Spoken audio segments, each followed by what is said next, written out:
महायुतीच्या माध्यमातून महाराष्ट्रामध्ये ही निवडणूक भारतीय जनता पार्टी महायुतीचा प्रमुख घटक म्हणून लढवते आहे। विधानसभेमध्ये उदय सामंत यांना महायुतीची उमेदवारी इथे मिळालेली ही आता सगळ्यांना माहिती असलेली गोष्ट आहे। आपण जो प्रश्न विचारला त्याच्यावरच थेट येतो। भारतीय जनता पार्टी संघटना म्हणून पूर्णांशाने महायुतीच्या पाठीशी, उमेदवाराच्या पाठीशी खंबीरपणे उभी आहे। भारतीय जनता पार्टीचं संघटन, भारतीय जनता पार्टीचे पदाधिकारी, भारतीय जनता पार्टीच्या जे कार्यकर्ते हे सर्वजण महायुतीच्या उमेदवाराच्या प्रचारासाठी पूर्णांशाने कार्यरत झालेले आहेत। आता व्यक्ती तितक्या प्रवृत्ती अशी म्हण आहे। सर्वांनी भारतीय जनता पार्टीच्या शीर्षस्थ नेत्यांनी जो निर्णय घेतला त्या निर्णयाप्रमाणे महायुतीच्या उमेदवारांना विजयी करण्याचा संकल्प घेतलेला आहे।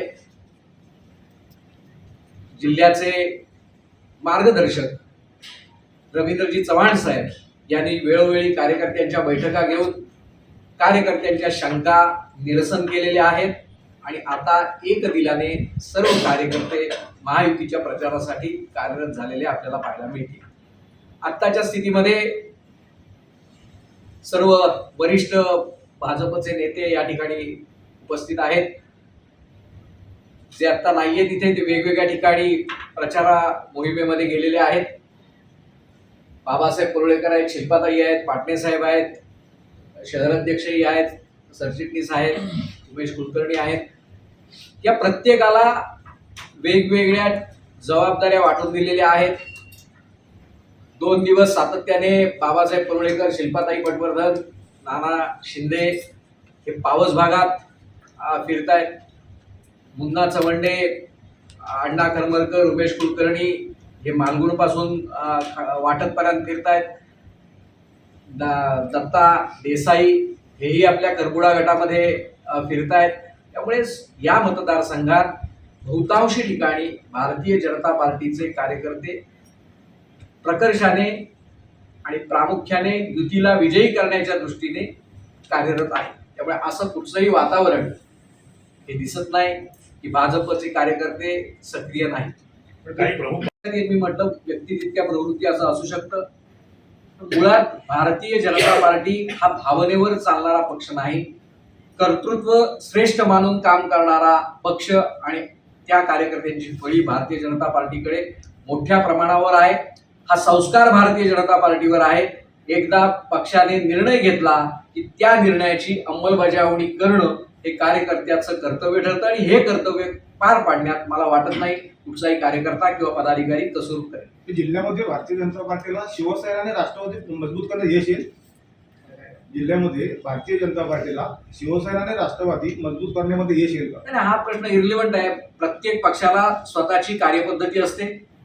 प्रत्येक पक्ष स्वतःला मजबूत करण्यासाठी काम करत असतो। आता निवडणुकीची युती आहे। या निवडणुकीच्या युतीमध्ये जे उमेदवार वरिष्ठ नेत्यांनी ठरवले, युतीमध्ये जे निर्णय झाले त्याप्रमाणे त्यांनी काम करणं अपेक्षित आहे। त्यामुळे कुठच्या पक्षाला मजबूत करणं असा प्रश्न विचारण्यापेक्षा त्या ठरलेल्या निर्णयाची अंमलबजावणी करणं या दृष्टीने याच्याकडे पाहणं आवश्यक आहे। आता तुम्ही म्हणालात की महायुतीचं काम आपलं चालू आहे, भाजप थांबवणार नाही, पण गुहागर आणि दापोलीचा आता कालचा विषय बघितला तर तिथे भाजपच्या कार्यकर्त्यांनी थोडं या मुळात गुहागर हा ज्युरिडिक्शन माझ्या समोर कक्षेत येत नाही, तो वेगळा जिल्हा आहे।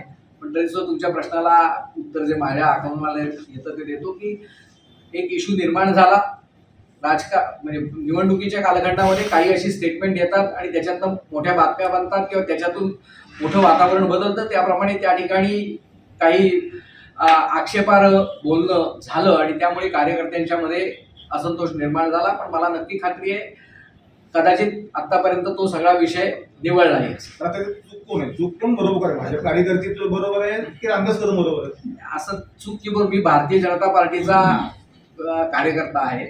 भारतीय जनता पार्टीच्या कार्यकर्त्यांनी जी भूमिका घेतली आहे ती भूमिका अयोग्य ठरवणं हे योग्य ठरणार नाही। भारतीय जनता पार्टीच्या कार्यकर्त्यांना जो विषय आक्षेपार्ह वाटला त्यांनी त्या संदर्भात आपलं मत दिलं, पण वरिष्ठ नेते तिथे येऊन समजूत घालतील आणि तो विषय मिटेल. साहेब आता भावना आणि कर्तव्य याच्यामध्ये कर्तव्य श्रेष्ठ मानून भारतीय जनता पार्टीचा कार्यकर्ता काम करेल आणि भारतीय जनता पार्टीच्या कार्यकर्त्यावर हा संस्कार आहे की आपलं जे कर्तव्य आहे ते निष्ठेने पार पाडायचं.